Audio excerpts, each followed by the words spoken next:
Hi, everyone. I'm Hannah, grateful member of Al-Anon. My apologies because I am sick, and that's why I sound like I have a frog in my throat. So, I have my water, I have my tissues, my cough drops. So, my apologies, but so glad to be here. Wow. Thank you, Marisa, for sharing. Um, I currently reside in the USA, in Arizona, although I've been going to Dubai meetings for the last 3 years. So I feel like I have a very close community and sisterhood with my fellow Dubai program sisters. So thank you so much for allowing me to be here and sharing on this topic of asking for what I need. I want to thank Carolina and Marbella for helping me the last couple days with getting ready for this. So anyway, I grew up in an alcoholic home. My dad was the drinker. He was angry and violent. And I didn't really have a problem with his drinking. It was more his anger because it didn't matter if he was drinking. He wasn't a nice person when he was sober and then a mean person when he was drunk. He was just angry all the time. So I might have preferred him being drunk so that way he'd pass out when I was a kid. Then I wouldn't have to be in such fear all the time. And my mom was the manipulator and kind of worked behind the scenes. I think she's pretty diabolical. She's like a mastermind. And I learned a lot from her. And growing up with these two people who had a disease of their own, I lived in fear. I walked on eggshells. I stayed invisible as a way of survival. But yet I also went out into the world and tried to get attention. So it was this really interesting dichotomy. Being seen, being heard, or asking for what I want, asking for what I need, asking for help was often unsafe and unacceptable. Our family put a lot of effort into putting a good image to the public. There was more energy put into keeping up the image than to heal our broken family. And the image was to hide the family secrets. And to ask for help, especially outside the family, was considered weak.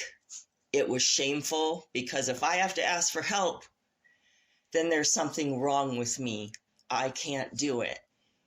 And if there's something wrong with me, then I'm a bad person. And I'm in someone's debt.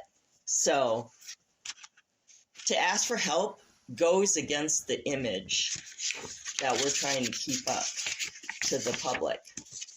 I remember my mom, our neighbor helped shovel our driveway when it snowed a lot. Where I grew up, there was snow in the wintertime, and our neighbor shoveled the snow for us. He did it for several neighbors around the neighborhood.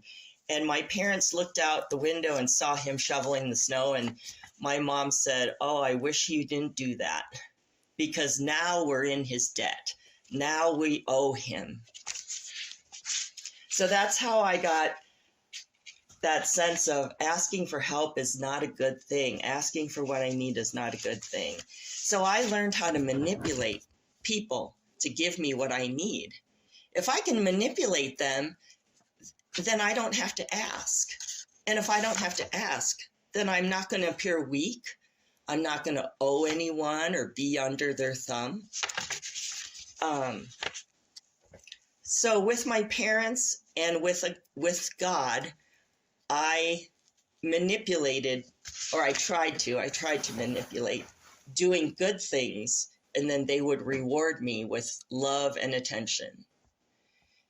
I would do good things. I'd be a good girl, and then I'd get approval and acceptance, and I wouldn't get punished or beaten. With my friends, I just bargained with them. This is all in my head, by the way. This is my disease. I didn't tell anyone. I didn't communicate this. But the idea I had is, with my friends, I'll agree with you. I will believe everything you say, and you do the same for me. I'll do favors for you, and you do them for me. And that's what our friendship is based on. Doesn't matter if it's right or wrong. If I'm your friend, I'll just do what you want, and you'll do what I want. And then I sought out a lot of attention from men, and I used sex to get love. Again, manipulation. Like, I didn't have any love growing up in an alcoholic home, so I used sex to get love. Well, that doesn't work. I didn't get any love. I didn't get any relationships. I just got a bad reputation. Then, as I am entering the workforce, I did the same with bosses. Oh, if I do a good job, you'll give me what I want.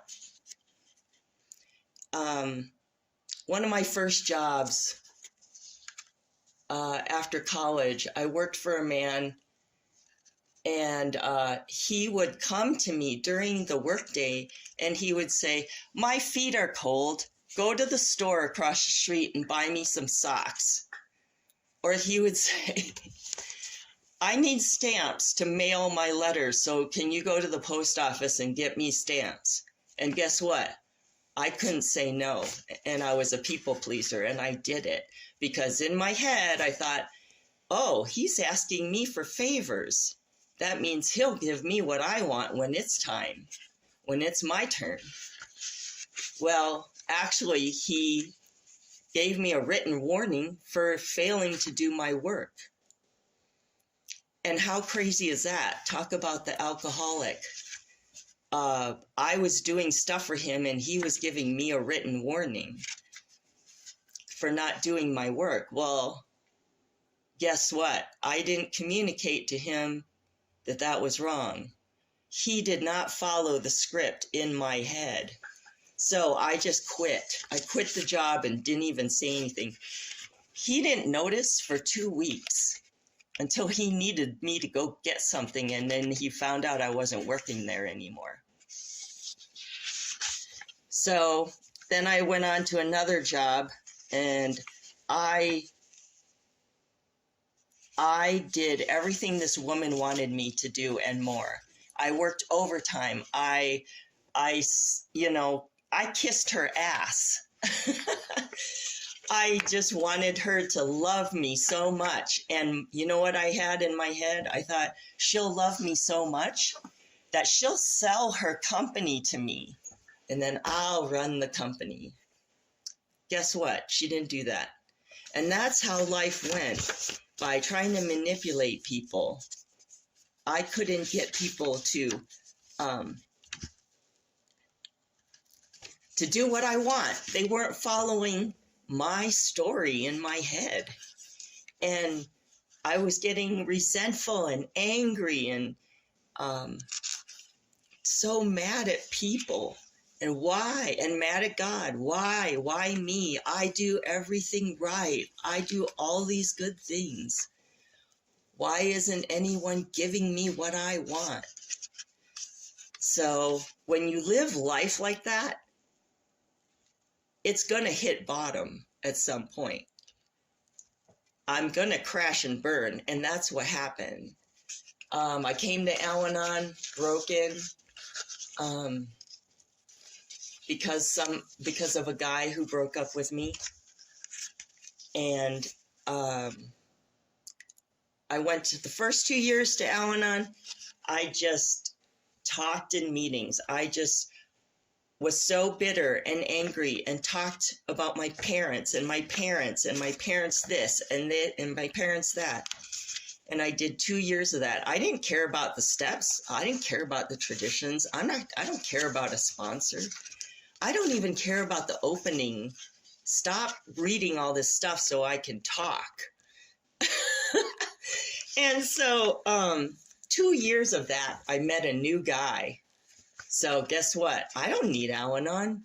I got a man. I got a new man, and he's going to love me, and he's going to fix me, and then I'll be happy. And what I did over and over again is I made many men my higher power. And that's all I kept doing. That's all I knew to do. They're going to save me. My Prince Charming is going to save me. So, met this guy, left Al-Anon. It was wonderful for the first 6 months. And then the next 6 months, crashed. It was awful. And then, for some reason, that was it. I was hopeless. I couldn't take it anymore. I couldn't live this way anymore. I was suicidal. Because when you keep making men your higher power and they reject you, there's no hope left. There's no reason to keep on living. I'm just a horrible piece of crap, basically. So I came back to Al-Anon very desperate. I came back with what I heard, G-O-D, the gift of desperation. And I was finally surrendered, and I was going to admit my powerlessness because I don't know what else to do. I'm in such a dark place. I can't go on living this way anymore. And I remember hearing the phrase, "Your parents did the best they could." Oh, I hated that. I hated that phrase so much, and I just wanted to scream whenever I heard that, because to me it felt like it was letting them off the hook, and I should just, forget about all the pain that I was feeling. Your parents did the best they could, so get over it. Shut up. Move on.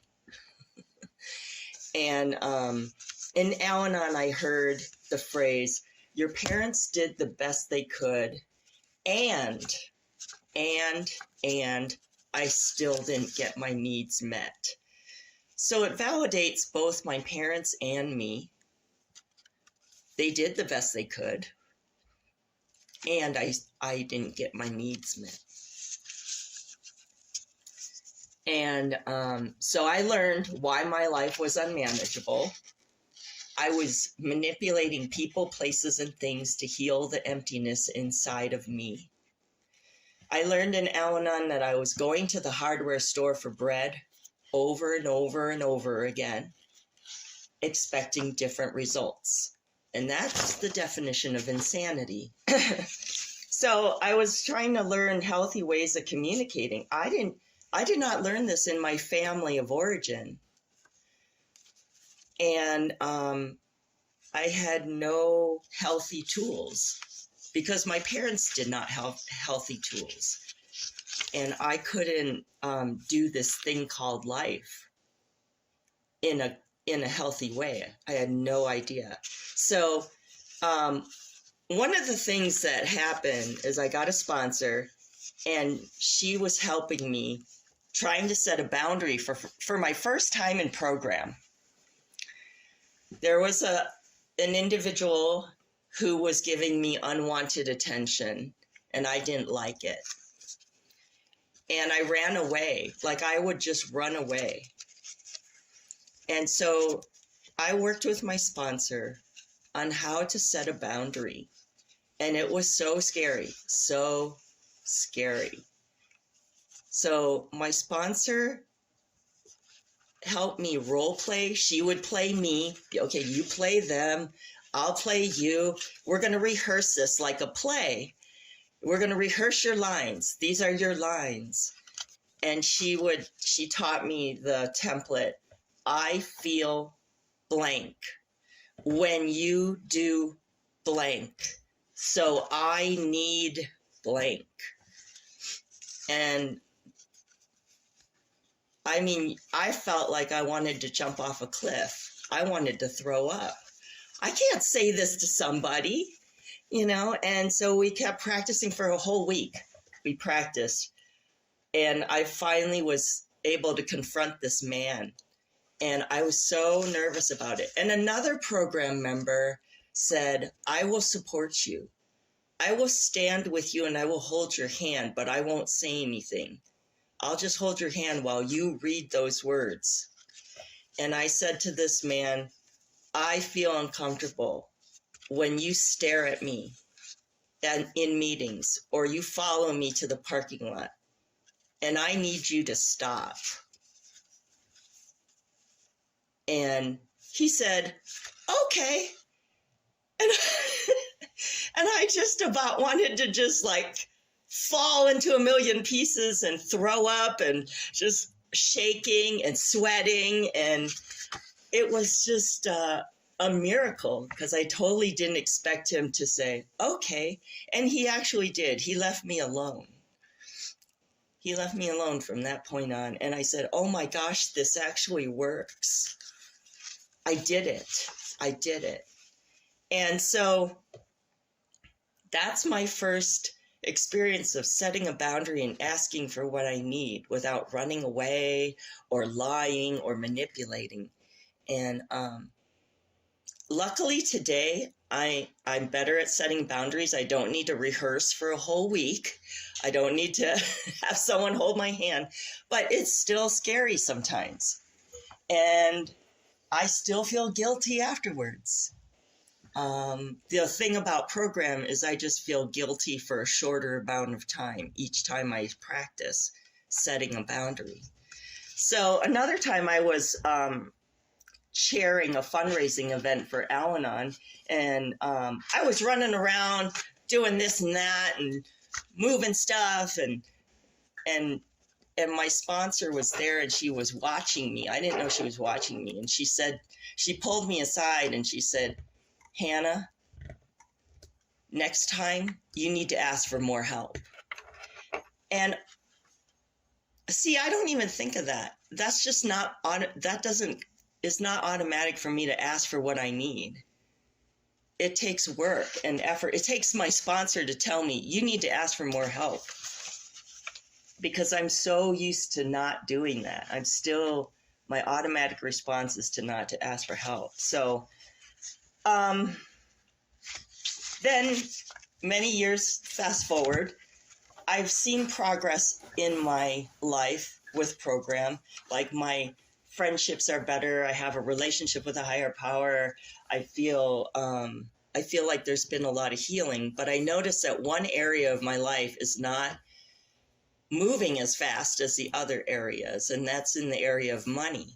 And so there was a member who shared in a meeting about money, and I really liked her share. So I went up to her afterwards and I talked to her, and I said, I really like what you said about money. And we started to talk about our issues with money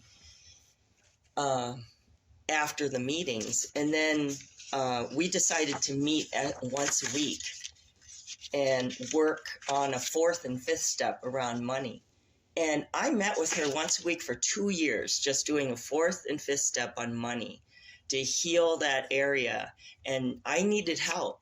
I needed that help. And so I'm so grateful that there is help in this program. There is help with all of you guys. There's help in the literature. And so the program also has taught me about the 3 A's. So how can I apply this to what I need? Well, awareness. do I even know what I need? Well, let's start there. Let's discover what I need. And that even takes work. You know, in Al-Anon, I got to learn who Hannah is. What does Hannah like? What does Hannah not like? You know, I had to learn to come to know myself and what do I need? And acceptance. So what are my motives? Do I want you to like me? Do I want, is my ego in charge? And can I change my attitude? You know, today asking for help does not mean I'm weak.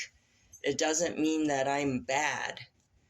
Today it means that I am strong, that I can ask for help. It takes courage to ask for help. Today asking for help means self-care. Today asking for help means I can learn and grow. And part of acceptance is admitting that I need help. And then the action. So awareness, acceptance, action. I can communicate. I can reach out. I can share in a meeting. I can pray. I have a God box, which I love. I love the God box where I write on a piece of paper and I put it in a box, and that's how I turn it over to my higher power. And can I let go of the outcome? So if I ask you for help and you say, no, I can't do it, can I be okay with that and go on and ask someone else for help? Or do I take it personally and cry and go, oh, you don't like me? You know, can I ask for help and let go of the response from another person? So today, Al-Anon is my bread store. I don't go to the hardware store for bread. Sadly, my family, they can't give me what I need. My family in Al-Anon, they're the ones who give me my emotional needs. And even though I haven't lived in the alcoholic home for decades, I still come back to Al-Anon every day because I am affected by this disease. I can't quit this program. I can't, because the disease will come. It's not cured. It's only in remission. And I need Al-Anon as my daily medicine, and I need it as a lifestyle. Like, I have to live this program. I can't just, you know, do a little bit and then forget about it for a week, or I only go to a meeting once a month or something like that. No, I need this program every day. I already left this program once. I already know how horrible it can be, and I don't want to live the life that I was living before. So, you know, I'm just so grateful. Everything good that is in my life today is because of this program. And with that, I will keep coming back. And I am so grateful to be here with all of you. Thank you so much for letting me share.